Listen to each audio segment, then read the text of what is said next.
In 2012, the Whirlpool Corporation had more than 68,000 employees and $18 billion in revenues. Just as the U.S. economy has experienced long-run economic growth and navigated through a series of short-run business cycles, Whirlpool has experienced long-run growth and been sometimes negatively affected by the business cycles.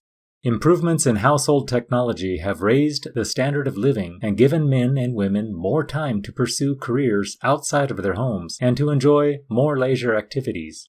But the housing market collapse that led to the recession of 2007-09 caused a sharp decline in the demand for durable goods, including household appliances. As the economy started recovery from the recession, spending on durable goods rose. So far, Whirlpool's recovery has been positive, but partial.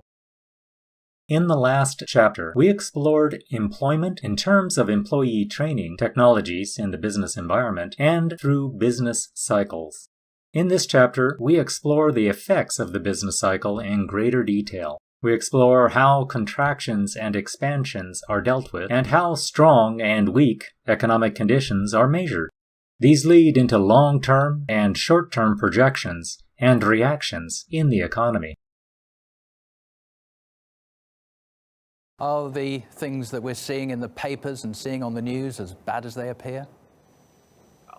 As you introduced it by saying, could it get worse? It's going to get worse, Colin. You should be worried. You should watch RT, TV, get knowledgeable, get worried, and get prepared. It's going to be much worse worldwide. But if we see the bankers saying it's getting bad for them and we see things happening distant from people's lives, how's it going to affect people like you and me and the bills that we pay and our mortgages? Is it going to be as bad as 2008? Well, you're lucky because you're a journalist and somebody has to report all of this, so you probably have some job security. It's going to be worse than 2008, though. You're going to see bankruptcies. The debt is much higher all over the world now, Colin, than it was 8 years ago. Even China now has a lot of debt, which it did not have in 2008. So I'm afraid you're going to see a lot of problems. Everybody's debt has gone through the roof. Money has been printed. Be worried.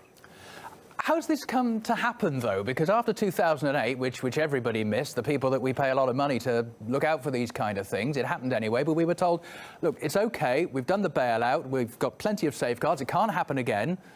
Why is it happening again? Colin, the first thing you need to learn is don't listen to governments, don't listen to bureaucrats, and don't listen to politicians. They always say everything is okay. There were people who before 2008 said it was going to end badly. There have been people since who said it's going to end badly. So just start learning your own judgment, your own ideas, because the idea that the solution to more debt, to too much debt, is more debt and more spending is ludicrous. It's ludicrous that grown-ups would stand there and say something like that, and yet that's what governments all over the world have been doing. Right. Can you explain it to us then, what exactly are the causes of this current global slowdown? Is it mistakes or is it just the general economic laws that are at play here? Well, it's some of both. The central bank in the United States has driven interest rates to absurd. Historically, never before have you seen interest rates at 0% all over the world. That is ruining the people who save and invest. Your parents taught you to save and invest for the future, but all the people who did that are now being ruined because interest rates are zero all over the world. Pension plans, trust departments, endowments, insurance companies. So a lot of people are being ruined, and you then have government spending a lot of money. And you know, Colin, the more debt you have, the more and more difficult it is to grow at a fast pace. And the whole world is looking over its shoulder now because there's so much debt built up that we all have to worry about. Can we focus on oil just briefly, because that's cited always as one of the key drivers here. Now, I know for a lot of people, they'll think that's okay, it's going to be cheaper to fill up my car, it's going to be cheaper to fly somewhere because I'm not going to have the fuel surcharges. But you've got large countries, massive countries like China, energy hungry normally, using less oil. With the price of crude being as depressed as it is, it's not all good news, is it? How long is that going to go on for? How much worse can it get? Well, you're right, Colin. It's good for people who consume oil, but there are a lot of people who produce oil, including Russia, Nigeria, Kazakhstan, some very big countries that produce oil. And they are, of course, suffering. And many Americans who produce oil are suffering now. They ran up big debts. It is good for some of us, and it helps some of us. But overall, the big debt in the economy is a drag worldwide. That's why things are slowing down. But remember, it's historically accurate to have slowdowns every 4 to 7 years. We're overdue for one. So what's being done to cushion this then? If we don't want another 2008, and apparently everybody can see this coming now, what's being done to try and cushion the blow? What they're going to do, Colin, is they're going to say, the central bank in America is going to say, don't worry, we will save you after they get enough complaints. And then they're going to print more money and try to drive interest rates even lower. But that's going to make things worse, Colin. The only solution is to take the pain, to realize we've made horrible mistakes, let some people go bankrupt, and start over. That's the only way history ever solves problems like this. You cannot just kick the can down the road. Oh, and we were all so positive on New Year's Day, weren't we, Jim? Oh, well. All right, thanks for your insight on that. Jim Rogers, financial commentator and investor.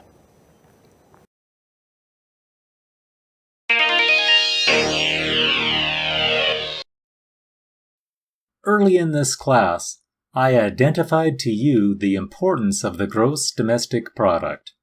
It is the core of macroeconomics, and in this chapter, we see how it is also used as an indicator of people's health in the economy. We explore GDP per capita to express the value per person of economic growth. A successful economy is capable of increasing production of goods and services faster than the growth in the population. The U.S. economy has experienced periods of expanding production and employment, followed by periods of contraction, during which production and employment decline. The business cycle refers to alternating periods of economic expansion and economic recession. Each period of expansion is not the same length, nor is each period of recession. Most people in the United States, Western Europe, Japan, and other high-income countries expect that over time their standard of living will improve. Long-run economic growth is the process by which rising productivity increases the average standard of living. The best measure of the standard of living is real GDP per capita. We measure long-run economic growth by increases in real GDP per capita over long periods of time. As the economy expands or contracts, it is measured in context of the GDP. During economic expansions, the GDP grows, and during contractions, it gets smaller. Generally, the percent change in the GDP is expressed as a speed of economic changes. This rate of change expresses these economic changes across all industries and the population in general.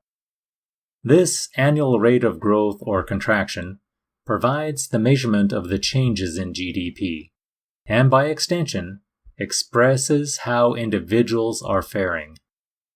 Taking this concept another step forward, consider that the working age has extended to longer careers. Our nation is always growing as children are born and enter the job market.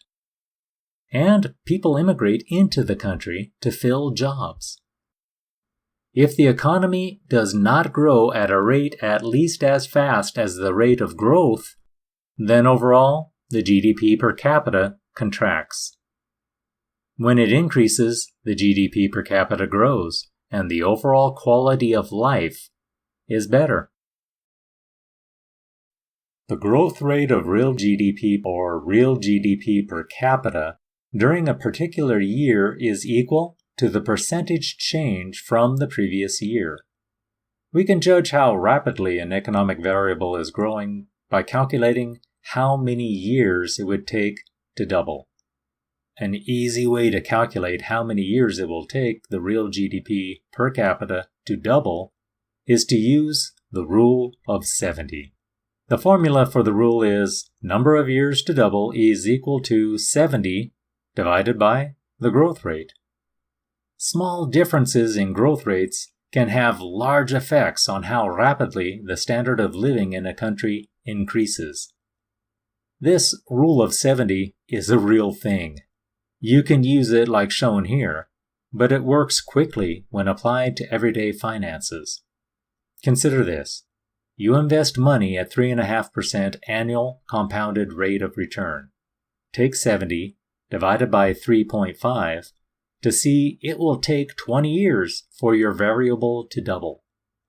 It means you double your investment after 20 years. Change that rate of return to 7%, and right away, you see it will only take 10 years to double your money. The rate of return doubled, and your time to double your money was cut in half. I use this one a lot as a quick and easy way to do on-the-fly calculations. Increases in real GDP per capita depend on changes in labor productivity, which is the quantity of goods and services that can be produced by each worker during 1 hour of work. Economists usually measure labor productivity as output per hour of work in order to avoid fluctuations in the length of the workday and in the fraction of the population employed. Economists believe 2 key factors determine labor productivity. 1, the quantity of capital per hour worked, and 2, the level of technology. Be careful about the use of capital in economics. We are not referring to capital as a measure of money or investment. Capital refers to manufactured goods that are used to produce other goods and services. Think of capital, in this context, as the materials businesses have to enable enhanced worker productivity. It is computers made available to office workers. It is the automated assembly line to move new automobile frames past assemblers in manufacture. It is the software that empowers new solutions for complex challenges. The total amount of physical capital available in a country is known as the country's capital stock. As the capital stock per hour worked increases, worker productivity increases.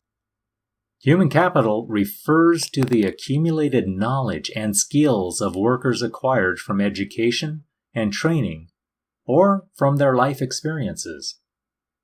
Increases in human capital stimulate economic growth.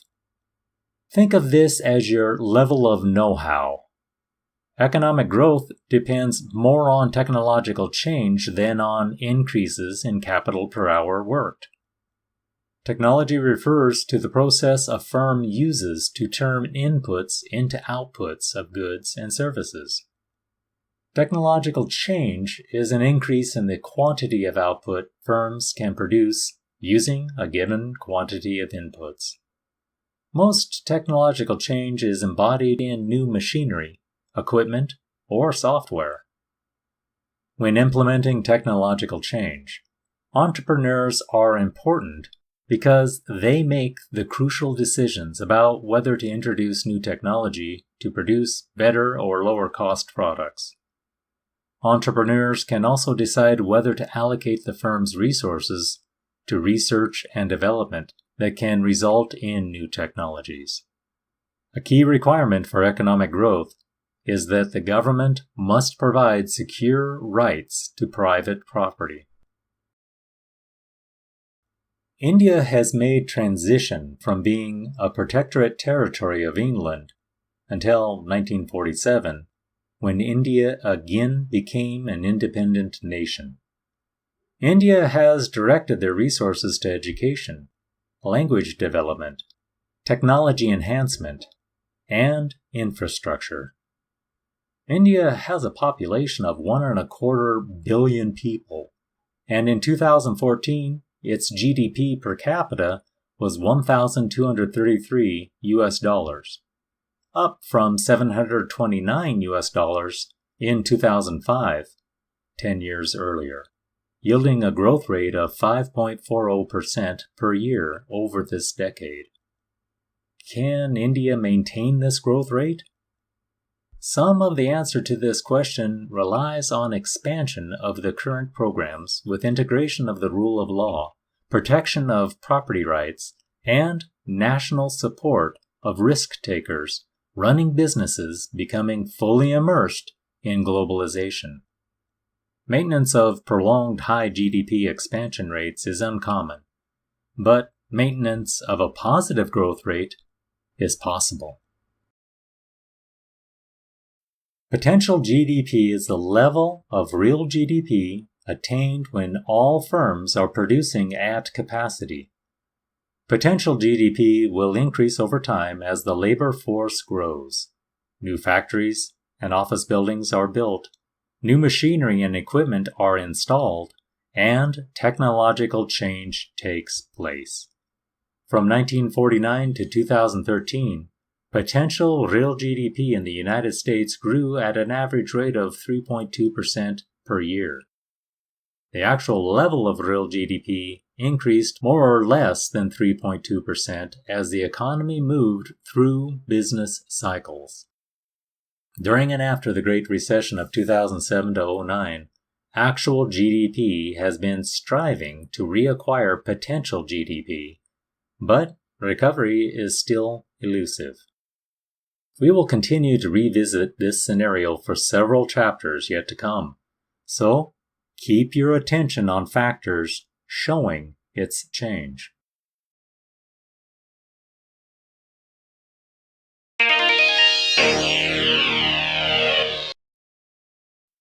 Economic growth depends on the ability of firms to expand their operations. Firms can finance their expansion from retained earnings, financial markets, and financial intermediaries. The financial system is the system of financial markets and financial intermediaries through which firms acquire funds from households. It encompasses the circular flow model, giving life to the interactions of the economy. Financial markets are markets where financial securities, such as stocks and bonds, are bought and sold. A financial security is a document that states the terms under which funds pass from the buyer of the security to the seller. Stocks are financial securities that represent partial ownership of a firm. Bonds are financial securities that represent promises to repay a fixed amount of money. Stocks and bonds are at the core of our commercial business format. It is what enables individuals to become economic players in the business world. It is also a feature not necessarily shared with all economies around the world.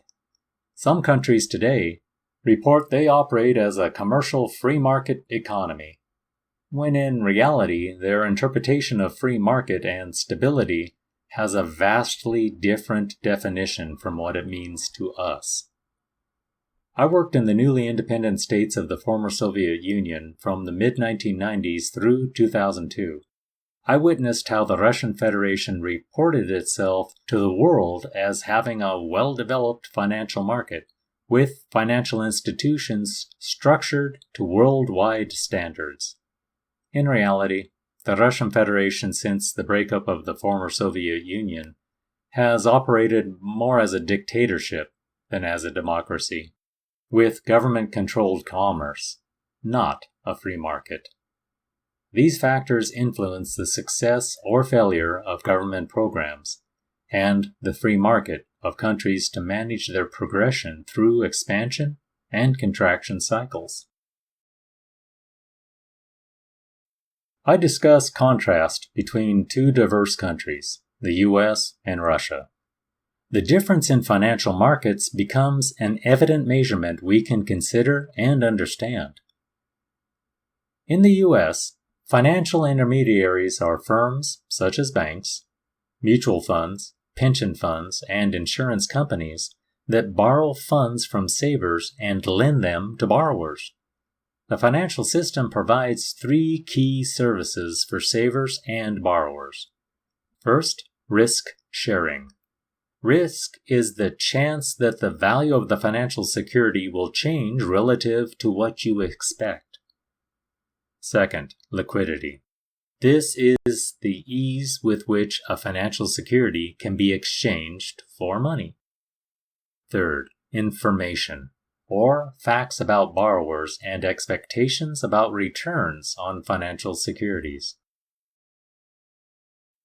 Now we link these concepts into the GDP. The total value of saving in the economy must equal the total value of investment. There are two categories of saving: private saving by households and public saving by the government. We can use some relationships from national income accounting to understand why total saving must equal total investment. We begin with the relationship between GDP, Y, and its components, consumption, C, investment, I, government purchases, G, and net exports, NX. In an open economy, there is interaction with other economies in terms of both trading of goods and services and borrowing and lending.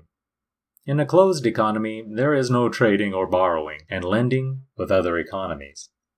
For simplicity, we develop the relationship between saving and investment for a closed economy. Net exports are set to 0, so Y equals C plus I plus G.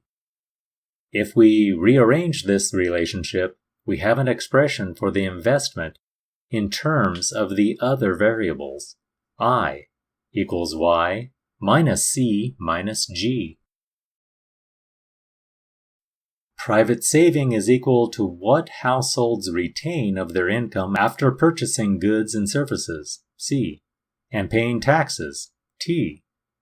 Households earn income for supplying the factors of production to firms, Y, and from government in the form of transfer payments, TR. We can write an expression for private savings equals Y plus TR minus C minus T. Public saving equals the amount of tax revenue the government retains after paying for government purchases and making transfer payments to households.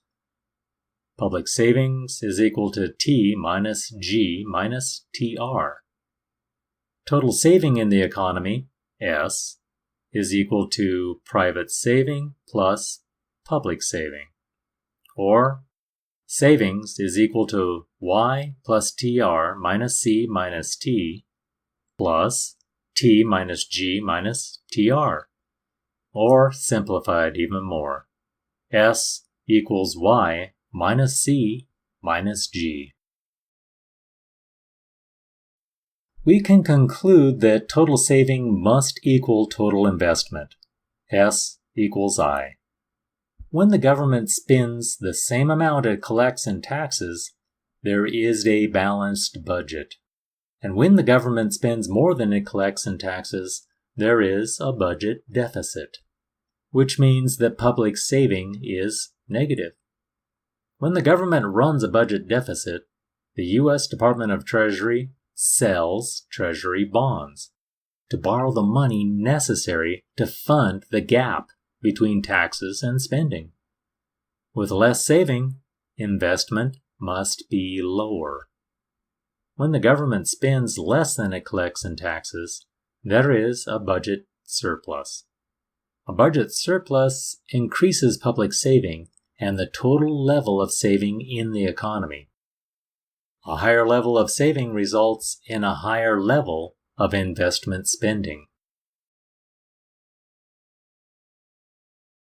The infamous Ebenezer Scrooge hoarded his money, and in the Charles Dickens novel, his money management theme was depicted to make his last name become a byword for miserliness and misanthropy. But I urge you to consider his actions from the macroeconomics perspective. Scrooge saved his money in a bank. The bank used his savings to make loans to households and businesses. This enabled economic activity, facilitated by his business's activity. Soon in this class, you will learn of a banking multiplier that enabled the savings of Scrooge held in banks to expand to borrowers who spent that money to make more money, which in turn grows into new business expansion, and on it goes. When the reformed Scrooge started spending his capital, his money outlay resulted in business activity, filtering money through households, who spent that money in the economy, and the economy overall grew. Whether Scrooge was a saver or spender, his activities resulted in economic activity for the fictional 1843 England. Depending on the position of the business cycle, saving may have more positive impact than saving, or vice versa. The market for loanable funds refers to the interaction of borrowers and lenders that determines the market interest rate and the quantity of loanable funds exchanged. The demand for loanable funds is determined by the willingness of firms to borrow money and to engage in new investment projects. The lower the interest rate, the more investment projects a firm can profitably undertake. The supply of loanable funds is determined by the willingness of households to save and by the extent of government saving or dissaving. The higher the interest rate, the greater the reward for saving and the larger the amount of funds households will save. Because both borrowers and lenders are interested in the real interest rate they will receive or pay, equilibrium in the loanable funds market determines the real interest rate. We draw the demand curve for loanable funds by holding constant all factors, other than the interest rate, that affects the willingness of borrowers to demand funds. We draw the supply curve by holding constant all factors, other than the interest rate, that affects the willingness of lenders to supply funds. An increase in the demand for loanable funds increases the equilibrium interest rate. As a result, the equilibrium quantity of loanable funds increases. A government deficit reduces the level of total savings in the economy and, by increasing the interest rate, reduces the level of investment by firms. By borrowing the money to finance its budget deficit, the government will have crowded out some firms that would otherwise have been able to borrow money to finance investment. Crowding out is a decline in private expenditures as a result of an increase in the government purchases. The effect of government budget deficits and surpluses on the equilibrium interest rate is considered by some to be small, partly because of the importance of global saving in determining the interest rate. Consider these figures to see how events by the government, whether fiscal or monetary, have effect on the overall economy. First, we specifically look into the supply and demand to consider the U.S. government increasing the budget deficit.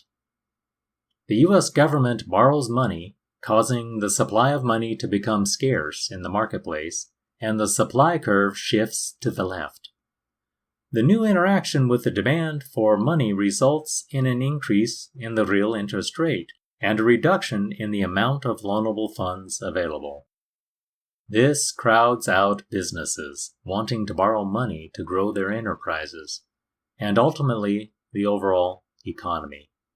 Some will claim that the U.S. government's borrowing of money to fund the national deficit is a minor influence to the interest rate, but the federal deficit is only part of this situation, as commercial enterprises are currently in the position of having access to low-rate loans, but are not currently taking advantage of them because of systemic monetary and fiscal problems in the U.S. Mr. Clifford created AC/DC Leadership and presents his videos to students of economics as an extension of what is taught in the classroom. They are energetic and sometimes entertaining. In terms of crowding out, this video makes some topical and meaningful interpretations I encourage you to view.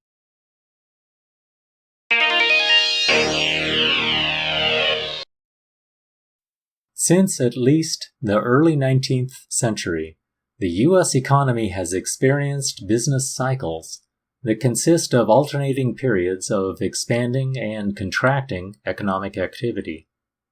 During the expansion phase of a business cycle, production, employment, and income are rising. The period of expansion ends with a business cycle peak. Following the business cycle peak, production, employment, and income decline during the recession phase of the cycle. The recession comes to an end with a business cycle trough, after which another period of expansion begins. Although the average American has experienced a tremendous increase in the standard of living over the past century, real GDP per capita did not increase every year. The U.S. economy has been through several cycles of expansion and contraction, or growth and recession. Look at these cycles of the GDP through time to recognize expansion cycles shown as increasing GDP from year to year. When it reaches a high point and begins the decline again, that point is called a peak. It can be difficult to identify the peak before the decline starts. When the cycle drops to its lowest point and begins recovery, the low point is called the trough. Stylistically, it shows the full business cycle pattern from peak to trough and back into recovery cycle. Moving beyond the idealized smooth lines, we consider the Great Recession of 2007 to 09. Notice on this chart that expansion of the GDP was still evident in 2006 to 07, only identified as the peak when in late 2007, GDP started to fall. The recession was declared over in 2009 because the trough was indicated, but it did not mean the recession was fully recovered. It is when the recovery process started. We were well into 2011 before the level of economic growth was achieved to pre-recession levels. The federal government does not officially decide when a recession begins and when it ends. Most economists accept the decisions of the Business Cycle Dating Committee of the National Bureau of Economic Research, NBER. The NBER is fairly slow in announcing business cycle dates because it takes time to gather and analyze economic statistics. Recessions are generally announced only after recovery has started, meaning the recession has officially ended. Firms that expand during a contraction in the economy are taking a long-term view of the business growth and making strategic plans to buy low and hopefully be in position to sell when the economy expands again. This has been practiced by several firms, many with successful outcomes. If the expansion cycle starts before company funds are exhausted, then advantageous growth is possible. The expansion cycle following the 2007 to 09 recession has been problematic, as recovery is slow to show the country's expansionary economic trends. People often ask economists for predictions about the future of the macroeconomy. Forecasts about the economy's future, even from experts, are not unlike a football writer's predictions of who will play in the next Super Bowl. The prediction can seem well-reasoned and logical, but it is hardly foolproof. Certain statistical series tend to move in a similar way through all business cycles. Knowledge of these series and their tendencies can provide some insights into future business cycle movements. The Conference Board, a not-for-profit organization, establishes monthly updates of what is called the Index of Leading Economic Indicators. The index is a weighted average of 10 statistical series that usually lead or begin turning upward or downward before the overall economy does. Because not all the components of the index turn before the business cycle hits a peak or a trough, movements in the index are more reliable than the movement of any one of its components. The leading U.S. index predicts the 6-month growth rate of the coincident index. In addition to the coincident index, the models include other variables that lead the economy: state-level housing permits, state initial unemployment insurance claims, delivery times from the Institute for Supply Management Manufacturing Survey, and the interest rate spread between the 10-year Treasury bond and the 3-month Treasury bill. On this figure, recognize the series peaked in December 2003, fell, then again peaked in August 2005, still 3.5 years before the trough was reached in January 2009. These indicators can give an early warning to changes in the current cycles. Characteristics of businesses making durable versus non-durable goods can have a large impact on their income and employment levels. Consider the non-durable goods supplier, like a food store. These goods are not as significantly affected by business cycles as are durable good providers, except in respect to which foods are selected. Take, for instance, the demand for hamburger. When money becomes tightened, the average household will still purchase the hamburger because it is a comparatively low-cost item, and it is a staple needed for their family.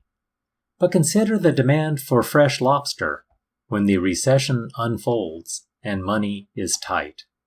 Households will divert demand for lobster in favor of more hamburger or other lower-cost items. This same process is applied to durable goods, those products with a useful life of 3 or more years.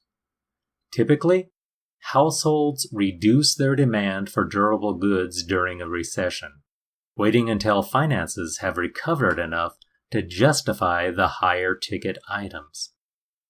The household appliance industry felt the 2007-9 contraction when it hit, and for several years after recovery started.